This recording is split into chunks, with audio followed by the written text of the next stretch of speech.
Huwag mong ipagyabang ang gagawin mo bukas, sapagkat hindi mo alam kung anong mangyayari sa araw na iyon. Huwag mong purihin ang iyong sarili.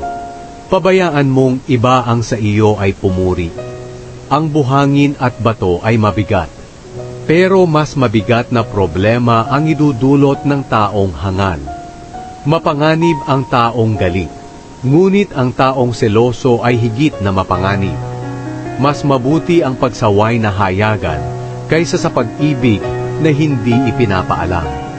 Ang masakit na pagsaway ng isang kaibigan ay may katuturan, ngunit ang halik ng kaaway ay hindi maaasahan.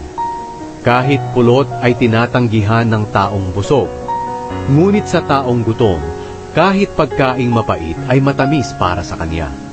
Ang taong lumaya sa kanyang bahay ay parang ibong lumayas